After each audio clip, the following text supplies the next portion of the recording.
Well, let me add a cordial welcome to you. So welcome everyone to this conference. This is a very timely and critical conference, so as the world is reaching 7 billion of the people in this planet. I would also like to acknowledge the great collaboration between IPRI and African Union under the leadership of Madame Road Peace Tomisemi. So the partnership, the collaboration have been very productive for the last 4 or 5 years. Then my friend Monty Jones, the Executive Director of FARA, again, we have been working together, try to strengthen the agriculture research capacity in Africa. So more needs to be done, Monty. And also I wanted to acknowledge the support and the collaboration with the WFP. The country director is here. So our collaboration goes beyond Ethiopia, goes beyond Africa, actually around the world, across the world, through Rome. And clearly our collaboration, our strategy support with the Ethiopian government. So I thank the Ethiopian government for its strong support. So our strategy support program here, led by Bart Minton, has been here for the last 5 or 6 years. So together, we really try to put agriculture back to the development agenda. And lately, together with the Gates Foundation, USAID, we try to support this ATA, the Agriculture Transformation Agency. Through that transformation, we really hope that the agriculture will not only grow faster, but also more friendly to smallholders, to poor people, enhance their nutrition. Now, thank you, Cordial, for giving us such a daunting task, 27 questions. So for the next 2 days, 3 days to answer. So I'm not going to answer all these questions, but thank you for your great organization of this conference. So we have 200 to 300 participants. So in the next 3 days, we really try to engage with each other, actively dialogue what are the solutions. So solution-oriented conference based on our research, based on the evidence we generated. Now, it's clear that Africa has made tremendous progress for the last 5 to 10 years. So it's not that negative. My personal view is Africa has made tremendous progress. Economy has been growing at 5% per year. This is historical. It has never happened before. Africa used to be the lowest growing region until 2000. But after 2000, Africa is the second most rapid growing region next to Asia. So it's just a tremendous. The agriculture is also growing pretty fast. 8 countries have reached 6% annual agriculture growth target set by CAADP in 2003. And 7 countries have met their 10% budget allocation. So 7 countries, so tremendous progress. And it's clear that the continent is still facing some challenges. So undernutrition, malnutrition, hunger, diseases, and lots of challenges Madam Chair and Cordial have highlighted. I'm not going to repeat.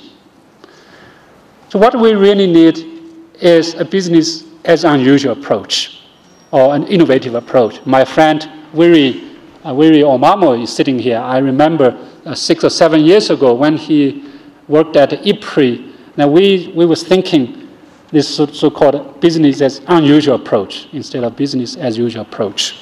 So I wanted to highlight the 5 areas with potential for innovations under this business as unusual approach. The first is effective food security strategies has to be developed, has to be supported by the country. Remember, in the 70s, 80s, or even up to 90s, and lots of policy prescriptions in this continent were coming from Washington, were coming from US, from Europe, not necessarily from this continent. We got to change this. We got to support the country-led, country-driven, country-owned development process. India, China, Vietnam achieved its rapid agricultural growth, achieved its rapid poverty reduction. their programs were supported, initiated by the country. So for that, IPRI as a partner, we will work with you. We will try to work with you as a partner to support you, build your capacity, so that you can truly lead, drive, and own your development programs.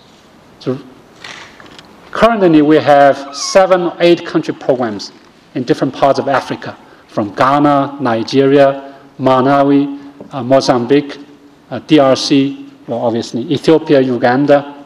So we are there working together as a partner. Hopefully, we can build the capacity so you can drive and lead your own process. The second is new investment priorities. We know that investment in rural infrastructure, in agriculture research, extension, in rural education have very high returns in terms of poverty reduction, undernourishment reduction, overall economic growth. So our evidence from India, China, Vietnam, Thailand have clearly shown that, and our evidence from Africa has also shown that. But the resources are very limited. The poor people also needs to be protected in short run. So how can we really combine the productive investment with social safety net? The productive social safety net is one of the new areas we can look into. The Ethiopia social safety net program has worked very well. Now, the Horn of Africa has suffered from hunger, malnutrition for more than a year. Somalia, right now, more than 13 million people are suffering from hunger because of the drought. Many parts of Ethiopia have been avoided, have been escaped from that. One of the reasons is because of the social safety net, a productive social safety net. So 5-6 million people have been avoided to become poor because of the drought. So the combination of social protection with productivity enhancement is one of the areas we really needed to look into that. The third is innovative portfolio of smallholder-friendly agricultural technologies. As Kwadwo said, that many African farmers are smallholders, have less than 2 hectares of land. And the global food price increase potentially provide a great opportunity for them. But right now, the potential has not been realized. First, majority of smallholders are still net buyers of the food. So when the food prices increase, they actually suffer. Even for smallholders who are net sellers, they have not been able to use the higher prices as an opportunity because of lack of rural infrastructure, lack of access to markets, lack of access to seeds, lack of access to agriculture services. So on the one hand, you see the global food prices are increasing. The urban consumers in Africa have to pay higher food prices. On the other hand, smallholders have not been able to use that as an opportunity. The fourth is a new institutional mechanisms. For example, farmers association. So how can we set up a farmers association to support them, increase their voice, so they can really act together to reduce the market transaction costs, increase their voice in the market. And another institutional innovation is strategic regional reserve that goes beyond the community level. So we learned a hard lesson in the past. So many African countries are very vulnerable to natural disasters. So when the natural disasters came, they are not prepared. So we needed to think more innovatively how we can set up national and regional, more important, regional shared grain reserve for emergency purpose. We do not want it to distort the market, but on the other hand, the poor people needs to be protected in the short run. So Somalia is a good case, and the Horn of Africa is a good case to start. The fifth is new actors in global development needs to be in the discussion table. Private sector, I truly believe that private sector can play a very large role in global food security. So they are not devils. They have changed their mind, their business practice. So I recently participated in one of the so-called scientific advisory panel organized by PepsiCo. So the company is really repositioning itself for producing nutritious, healthy food and linking their products to smallholders, the potato chains. So lots of good lessons, experience can be learned from the private sector. The new players from emerging economies, China, India, Brazil, need to be brought into donors' table. So traditional donors, emerging donors can really sit together to share their experience, compare their different development models. So I don't see the competition. It's highly complementary to each other. Even some competition is not bad. So offering different models, competing models.